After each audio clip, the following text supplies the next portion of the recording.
This segment is brought to you by Roe. So, Boo, we're going to talk about our Spark Plug of the Week presented by Roe, all right? Jayden Daniels is making history for the Washington Commanders, all right? So the rookie QBs to start in a conference championship. So that's where he is now, an NFC conference championship, going against the Philadelphia Eagles this weekend. But he just had a big win.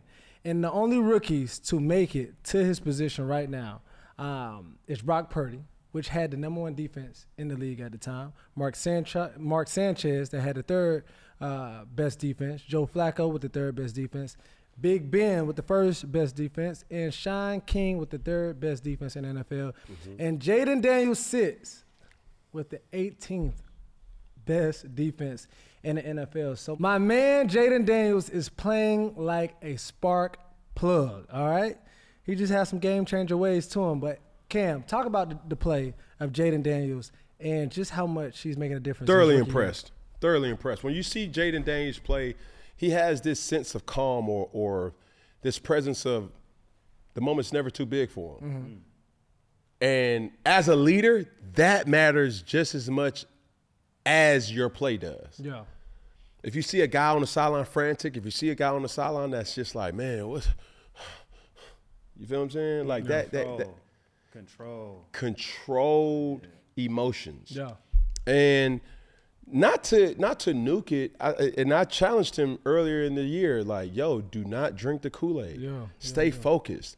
He's not putting the ball in jeopardy. And when it's time for him to make the play, right, he's putting the ball where it needs to be to give his guys opportunities. Looking at clips left and right, bro, of yes, he's doing his job, but guys around him are doing their job too. Terry McLaurin, like, he's a star. He's a star. He's a low-maintenance star, meaning he's not the guy that's going to throw the antics on the sideline and, like, give me the ball. He's going to do his job. Does what he does. Yeah. You know, Eckler does his job. Yeah. I saw a play in the game that may not make a highlight reel, but the fact that it was as if it was an inaccurate pass, possible throwaway.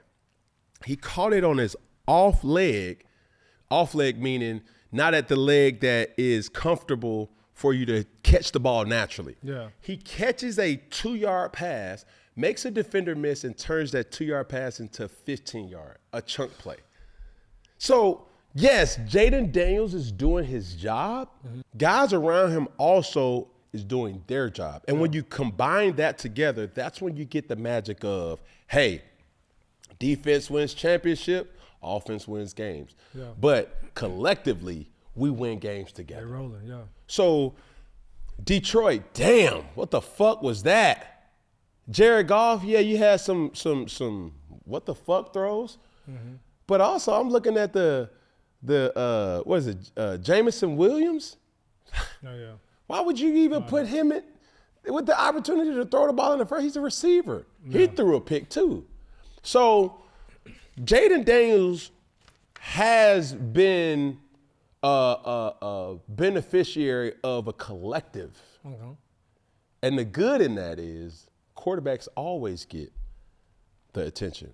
But I also have to talk about the good in staying in college longer with these NIL deals and his experience. So we have to highlight 2 rookies that balled out. Obviously, Jayden Daniels playing 55 games in college with that experience. And then also Bo Nix with the Broncos playing 61 games in college.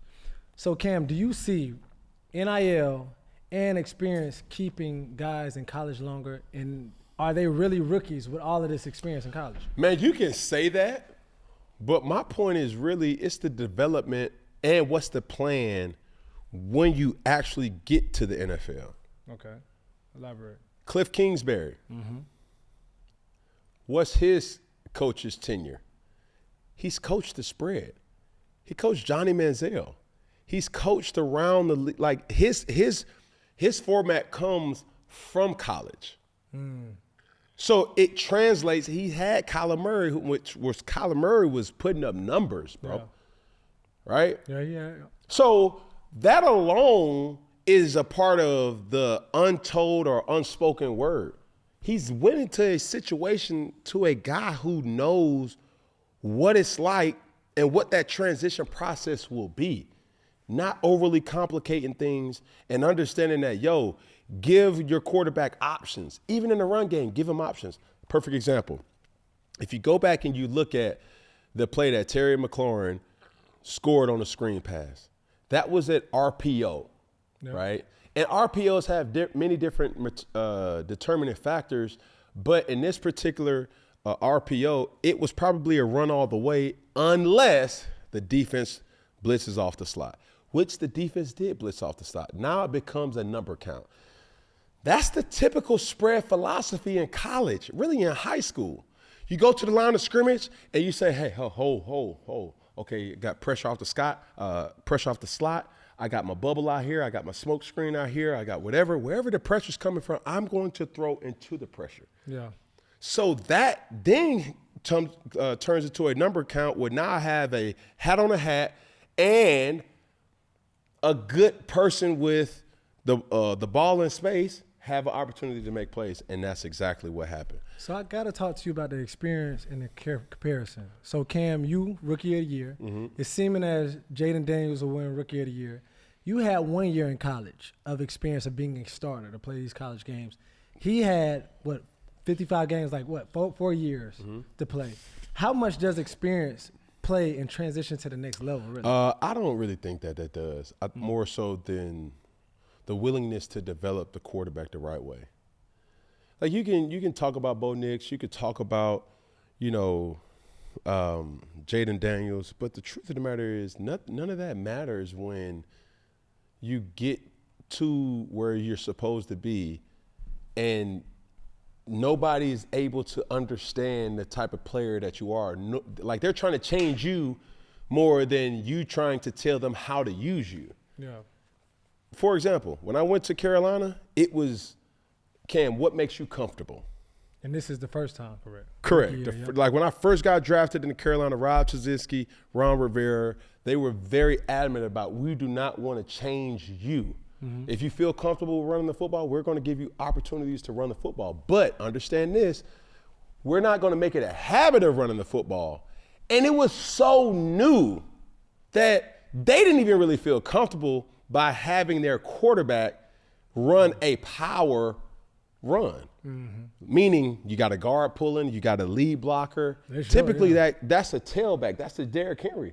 We're not normally seeing a quarterback have that type of capacity of play. But with that, they had the willingness to say, we have to sprinkle it in. Now you see that play more times than not, probably not power, but quarterback options inside the run.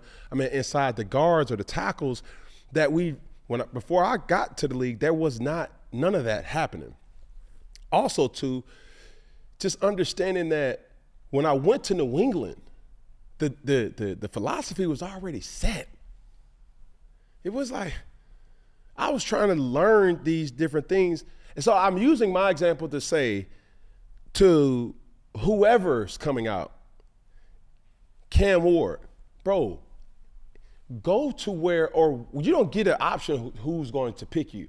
But the success is only predicated by if that coaching staff is going to understand or identify what that quarterback does good and do a lot of that. You feel what I'm saying? Yeah. Because a lot of coaches can become dictators and say, no, we do it like this and you got to learn this. I don't think Caleb Williams was doing things that really highlighted his skill set, and that's why he struggled more than anything else. So you're giving obviously a lot of credit here, or just saying that it's so important for the offensive coordinator. So with that being said, since Ben Johnson just got hired by the Bears, do you expect a drop-off in Jared Goff's game next year and for Caleb Williams to improve? No, I wouldn't say it's a drop-off because in this wave of coaching, good coaching is not going to stay a coordinator or stay a position coach. That's just how it goes. But bringing a guy in that knows how to highlight the quarterback's strengths. It doesn't have to be somebody internally. You can find somebody to come in and understand, hey, I've done my homework on what Jared Goff is good at. I've done my homework in college to see what Shedeur Sanders is good at. I've done my homework to see what Caleb Williams is good at. and going back and seeing the things that he struggled with. Yeah.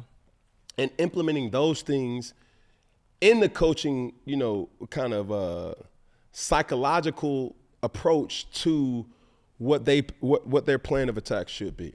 So with that being said, Jayden Daniels is definitely my spark plug of the week. Compounded drugs are permitted to be prescribed under federal law, but are not FDA approved and do not undergo FDA safety, effectiveness, and or manufacturing review. For full safety information, go to ro.co/safety info.